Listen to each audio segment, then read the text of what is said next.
NC के नायब सदर उमर अब्दुल्ला डीएच पुरा कुलगाम दौरे पर हैं। वो यहां मरहूम वली मोहम्मद इत्तू की बरसी के मौके पर पार्टी कारकुनों से खिताब करने पहुंचे। उमर अब्दुल्ला के साथ सीनियर लीडर हसनैन मसूदी, नासिर असलम वाली, सकीना इत्तू, अल्ताफ कालू, इमरान डार और दिगर मौजूद रहे। इलेक्शन हो सकता है उमर साहब, तो क्या होने के लिए तो हो सकता है, कोई वजह नहीं है कि ना हो। बार बार होम मिनिस्टर साहब ने कहा है कि सिक्योरिटी के हालात जो है वो इलेक्शन के लिए साजगार हैं, सिर्फ मौसम करना है। अब मौसम भी बदल गया है, तो अगर आपका सवाल ये है कि इलेक्शन हो सकते हैं या नहीं, मेरा जवाब है कि जरूर हो सकते हैं।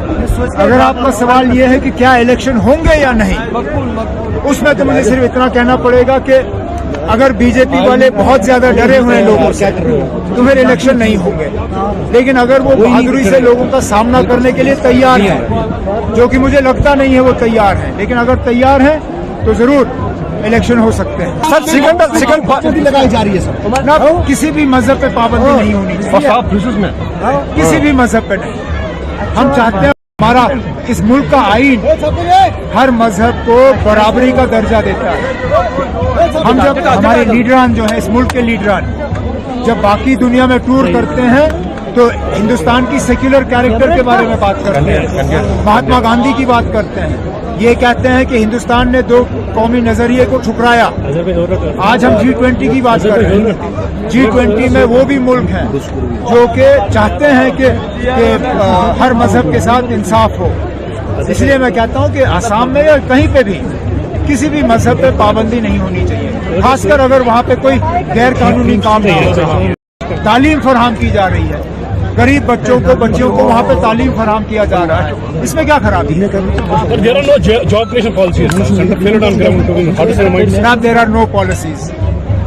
The only people who benefit from this government are frauds, and that is a fact. No genuine person has benefited from this government. लोग परेशान है, आप बताइए ना। ये एपटेक फ्रॉड कंपनी मजबूर होके, क्योंकि लोगों ने एहतजाज किया कश्मीर में भी जम्मू में भी, मजबूर होके उन्होंने फिर एपटेक को कैंसिल किया। लाया क्यों पहले? अगर वो ब्लैक लिस्ट कंपनी थी, आपने लाया क्यों? कंपनियां भी फ्रॉड, अफसर भी फ्रॉड, यहाँ पे ना ईमानदार लोगों को, नौजवानों को उनके साथ कोई इंसाफ नहीं। वहीं एनसी नायब सदर उमर अब्दुल्ला ने इंहदामी कार्रवाई और प्रॉपर्टी टैक्स पर भी रद्द-ए-अमल का इजहार किया।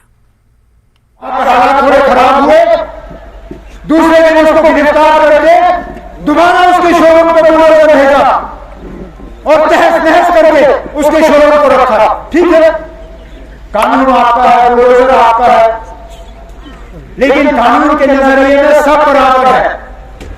अगर आपने वहां बुलडोजर चलाया तो यहां खंडवा के पास बीजेपी के बड़े लीडर का भी दुकान था, वहां बुलडोजर क्यों नहीं?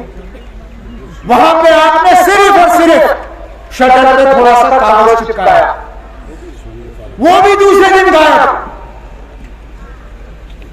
जम्मू के मुसलमान वहां बुलडोजर, बीजेपी के औहदेदार वहां पे बुलडोजर है।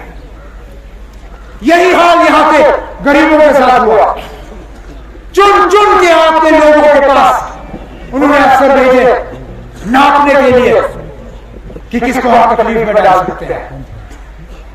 उसके बाद जब जमीनों में तंग किया, फिर कहा ठीक है, अब जहां जमीन पे मकान बना है, अब मकान मालिक को भी हम तंग करेंगे। कहा चलेगा अब प्रॉपर्टी टैक्स। बेचारा जो आज भी महंगाई में कुचला हुआ रहा है, जहां 1230 रुपए में गैस का सिलेंडर मिलता है, जहां 100 रुपए से ज्यादा पेट्रोल और डीजल की कीमत, जहां बिजली का बिल आज आसमान को छू रही है, जहां राशन, ये हमारे गुजर भाई उठे, 5 किलो भी नहीं मिल रहा है हमको, वहां पे आज ये कहते हैं यार आपको प्रॉपर्टी टैक्स भरना होगा। अरे ना, पहले लोग कुछ कमाए फिर टैक्स देंगे। यहां कमाने का तो कोई नाम निशान नहीं, टैक्स बढ़ा ये वसूल करने में ये लोग लगे। बिजली फीस, नया कुछ नहीं बना इनसे।